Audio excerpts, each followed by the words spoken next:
Kelsey Abernathy McLean, welcome to golfjug.com.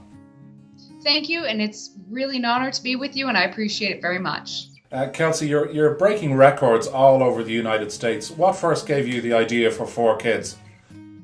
Well, I was about 8 months pregnant and walked into our pro shop and asked our pro if he had any high-end baby clothing that had the club logo embroidered on it, and he said, "What, are you kidding?"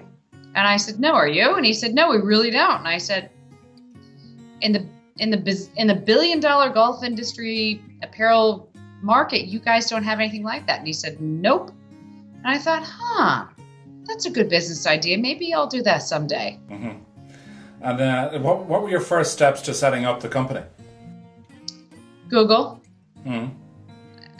You know, I wanted something that, like the photos of my grandparents at the turn of the century, they looked so beautiful and elegant. And they were well made and with pride and well done. And there was nothing like it in the market.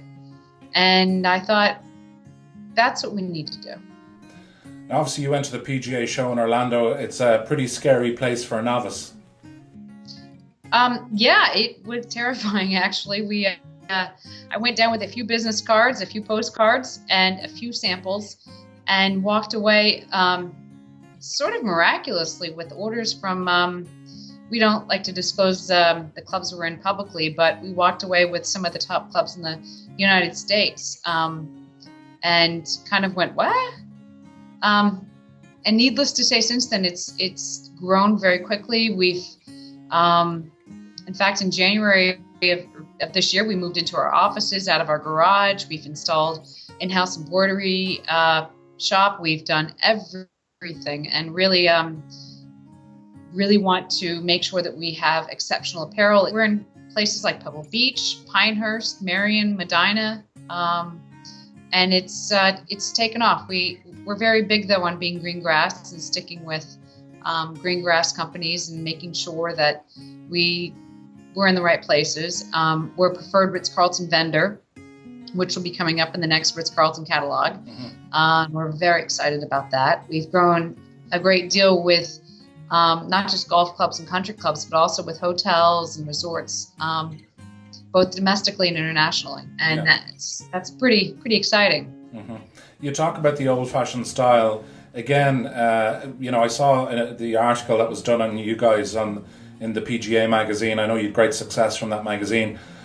Why do you think so many brands have forgotten about quality?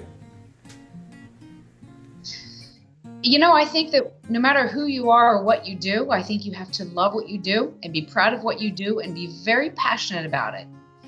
And if you don't, it turns into just a business deal. And of course, yeah, profits are important, but you know what? Have pride in what you do and have passion in what you do. And if you do, you're going to succeed. You go into a pro shop, and why do you think up to you guys coming around that the pros and the buyers didn't kind of recognize that every grandparent, every dad, every mum who goes into a golf shop would like to be able to buy their kids something?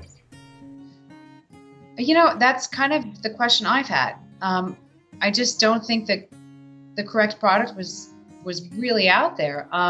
The average grandparent has 7 grandchildren. Mm-hmm. And the golf apparel market is a billion-dollar industry. The luxury baby apparel market is around $10.3 billion and growing at a huge rate. So there's definitely demand for it, but it's about, I think, providing the right materials, the right product, and kind of like your grandparents would do.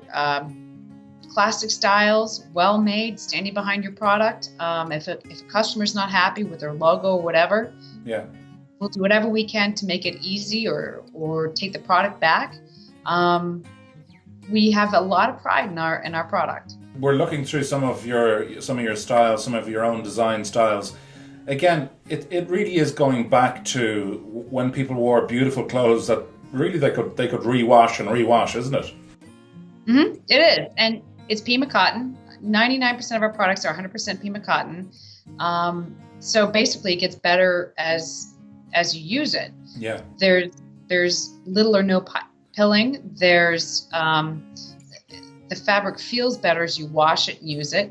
And it really maintains the structure of the garment, which is really cool. And if you've ever had kids, you know that a lot of times you end up handing baby clothes down to siblings or, families or friends, and short of huge stains that babies create, yeah, which sometimes happens, but short of that, the product does retain its integrity and structure. Looking through some of your designs, it's like the early, and I hope you take this as a compliment, it's like the early Brooks Brothers, that kind of really real country club quality.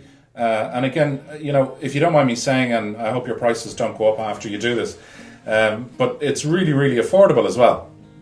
Yeah, it is. And we work to do that. We want to be competitive in the market. And, we're very proud that our products are made in Peru. Mm-hmm. And they're made very, very well. And I think pride in what you do and passion in what you do is really half the battle. You're designing up to age 6 at the moment, is that right? Well, actually, our clothes, the majority of our clothing goes from size newborn to size 60 or 54 pounds. Okay. But we have expanded our robe sizing to go on up to size 18 or 126 pounds. Okay. And we're working on expanding actually a lot of our clothing sizes so that we, actually our customers and clients have requested. I think that there's a big demand for the Pima cotton. I think they really appreciate that we're not trying to, bring in high-tech quality, sweat-proof materials. We're the good old-fashioned classics that whether you're on the golf course or whether you're just a regular parent, you can't find simple classics. It's always crazy colors and trends, and the color of this season is that, and that's really not us. 5 years ago, Kelsey, could you ever have imagined that you'd be the leading kids apparel person in America? I would have thought I was in a Monty Python movie and would have been laughing. No, I never in a million years. But you never know what happens, and you gotta grow with the times. So listen, advice for other business owners. When we set out to start this section of our news, we didn't want to talk to the huge brands. We wanted to talk to the, as you said, the green grass brands that can possibly help other business owners. So what's the best advice that you can give to a new business owner? I think the best advice that anyone has ever given to me is be absolutely passionate about what you do. Love what you do and believe in what you do and listen to your gut. And you know what? If you follow those basic principles, whatever you do, you're not going to go wrong. Well, Kelsey, look, it's been an absolute pleasure speaking with you today. Continued success for the brand, and we sincerely hope that your God goes with you, whomever your God may be. Thank you very much.